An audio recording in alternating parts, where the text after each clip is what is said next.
Hey, it's Doug with Backcountry Pilgrim, and I am sitting here checking out a whole bunch of new gear from Decathlon. I've reviewed some of Decathlon's gear before, and so far I've been pretty impressed. So impressed, in fact, that I declared one of their backpacks the best budget backpack I have ever seen. In this video, though, I'm going to be looking at some other budget options from Decathlon. I'm basically looking at some big three items: a shelter, a backpack, and a sleep system. Well, first of all, let's look at the backpack. This is the Forclaz MT500 Air 50 plus 10. All right, so let's take a tour. Starting up at the top, you do have this lid. Dual rear zippers open up to a nice big pouch. There's nothing else on the inside. The top has a removable elastic cordage, and the lid itself is also removable. This is adjustable, so you can get the lid up a little higher off of the pack if you desire, like this. And by removing this strap right here, you can actually take the lid off. Now, once the lid is off, however, this is going to be open to the elements because it is a drawstring closure. There is no extra flap or anything to keep it shielded from the rain, although if you close this flap and tighten it down, it does a decent job. It'll keep out, bugs and stuff like that, but it is definitely not going to be water resistant. The water will pool inside here and go right in the pack. So you're probably going to want to leave the lid on. Now, on the inside, you have a zipper compartment. This is quite large, good for keys, wallets, that sort of thing. Top strap, good for lashing items on the top of here if you want to, like a chair or something like that. Rolled up sleep pad. Open up, you have a drawstring compartment. If you grab the two tabs and pull, it opens. If you grab the cordage with this little extra piece of material on here and pull down, it closes. On the inside, you've got a little strap for a hydration bladder. There's an elastic, pretty standard pocket back here for the bladder, and that is it for the inside. You've got hydration hose routing at the top corners of both sides, as well as straps to retain the hose on the shoulder straps. I really like that these are hard mounts, so that means you're going to be able to hang stuff off of this instead of those stretchy ones that you don't want to trust. The inside does stop about 3/4 of the way down, and it gives you a shelved compartment right here. Dual zipper access on the back gets you into a sleeping bag compartment. This bottom layer is zipped in, so it is able to be unzipped, and you can use the entirety of the inside of the pack instead of having your gear stop here. This puffy looking pouch on the front is actually a rain cover that comes with the pack. So you don't need to buy anything extra if you want a rain cover. Cool bright orange color, pretty standard elastic. Of course, if you don't want this, now you have an extra storage pouch. Now, this is only the first of 8 pockets total on this pack. There's quite a few places to store things. On the sides, you have 2 compression straps. If you unlock the top one and pull this apart, you'll see a long zipper here, and this is one pocket. It actually extends all the way down here to this blue mesh. So there's quite a bit of room in here. You've got one of these on both sides. Coming around to the front of the pack, if you unlock this, you've got a smallish front pocket here, all material, no mesh. The zipper behind this actually allows front access to the pack. Well, there's 2 zippers and Velcro. Once you open this up, you now are in the interior body of the pack. You've got 3 additional compression straps in here. So if you like compression straps, you're going to love the MT500. I do like being able to get into the pack this way, but of course that's going to add weight and complexity. But one of the things that I like about all of these additional straps is that the zipper is not going to handle the stress.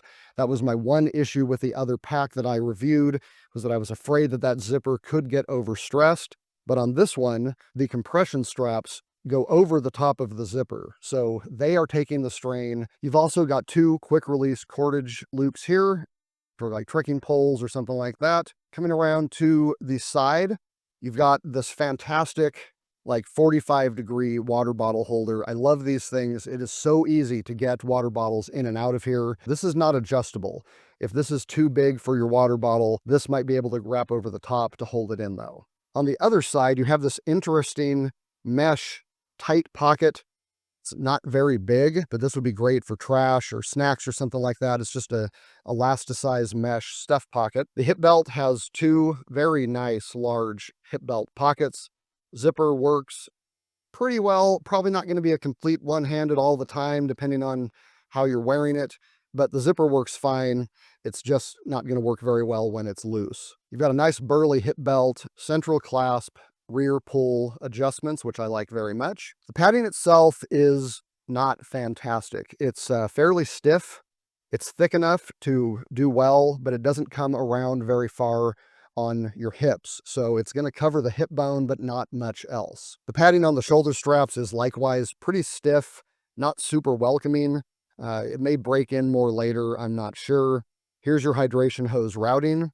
You've got a great adjustable sternum strap that's got quite a bit of play in it. Emergency whistle on the sternum strap. Standard load lifters, but the thing that I really like about the suspension here is that this mesh back is attached to the pack body, but the shoulder straps are free floating. So if this is not the right size for you, you resize simply by unlocking it here, and then you can slide these up and down. This pack is adjustable for a torso from 15 to 20 inches. I personally have a 19-inch torso, and I set this at a large, and it worked just about perfectly. The pack is not super light. When you get all these kinds of features, you're not going to get an ultralight pack. However, it's 3.7 pounds. That is not terrible for a 60-liter backpack with all of these features. Overall, I think for the price, for the weight, and the features, this is a very decent backpack. The tent I am sitting in is a Quechua 3-person, 2-second setup pop-up tent. Now, you might think that this tent is a bit too big for backpacking, and you would be right. This is a different kind of shelter, one that I have not used before, and when Decathlon reached out to me and asked me to review it, I ordered the 3-person version because I already have enough backpacking tents. However, they do have the same kind of pop-up 2-second setup in a backpacker-sized tent, but as far as actually testing out the mechanism and what it looks like inside and how it functions, I'm using the larger version. Now, I mentioned that the shelter that I'm going to show you is probably far too big for backpacking. This is more of a car camping pop-up tent, but this tent also comes in a 2-person, and both of them are part of the Quechua 2-second easy, fresh and black, waterproof pop-up camping tent series. These get down to about $150 for a 2-person throw pop-up tent. The one I'm showing you is a $359 3-person tent. Now, they're all pop-ups in some sense, but this particular class, both the 3 and the 2-person, is a 3-season freestanding tent that actually operates by simply pulling a hub and snapping the poles into place. The claim is you can literally do this in about 2 seconds. Now, from the time that I set the tent bag on the ground till it was fully up and functional was more than 2 seconds. However, Decathlon is not lying when it says that it can be set up that fast. Basically, if you have 2 people on either side, you just open the tent up, each of you grabs one of the hubs and pulls the strap inside, and it comes right up. The tent is made of polyester and uses fiberglass poles, and is protected from rain by a polyurethane-coated polyester rainfly. This has a 2,000 millimeter rating, with the ground sheet coming in at 5,000. Naturally, the seams come sealed with a thermobonded tape, so the tent is rainproof right out of the box. Now, this tent that I am setting up here is 83 by 81 inches and 50 inches tall. The 2-person is 81 by 57 by 43, and they just continue getting smaller if you're looking for something that is more suited for backpacking. This particular line of tents has a dual door and dual vestibule setup, and the inside uses a blackout tech that keeps it nice and cool even when it is sunny. Now, there aren't really windows in the tent per se. There are some vents along the top, 2 little triangles at either side of the rainfly, and some pretty long ones on the sides. However, if you want to see out, you're going to have to pull the rain fly back and look out through the door. I did unfortunately have one of the stakes come out of the bag bent, but there are so many that it really didn't make a big difference. I'm still not entirely sure what these two poles were for. They don't really seem to go anywhere, and there was nothing about them in the instructions. Overall, the Quechua 2-second Easy Fresh and Black tents are really nice, but they are definitely better suited for car camping. Decathlon did not send me the backpacker appropriate tent, so I do not have it to show you here, but most of the technology is similar across the whole line. The sleep system that Decathlon sent me included the Forclaz MT500 sleeping bag and its matching air mattress. The sleeping bag is a pretty standard mummy-style bag with a 41-degree comfort rating and a 32-degree limit. It has an adjustable hood with elastic cord and a drawstring for a nice tight fit, something I will have more to say about in a minute. The bag uses a 20D polyamide material for the shell. This is a PFC-free water repellent shell and a polyester synthetic fill. It's got a pretty cool double collar. Basically, you have one on the bottom and the top of the bag, so it surrounds your neck completely, and it is slightly offset so that when the bag is zipped up, it overlaps to avoid any drafts. The material of the bag felt pretty good. It's nice and soft. However, it is still a mummy bag, and when I got my 5'10", 200-pound body in it, I could barely even get my arms down to my sides, and I pretty much immediately had to get myself right back out of the bag. Now, that wasn't too difficult. It's got a nice two-way zipper with a material guard on it to avoid snagging, although it did snag a bit. It's a 3/4-inch zipper, so you're not going to be able to open up the bag like a blanket, but you are able to get out if you need to, and I certainly did. Several years of sleeping in quilts and extra-wide sleeping bags has just spoiled me, and I can no longer take the mummy style. However, that's more of a me problem than a bag problem.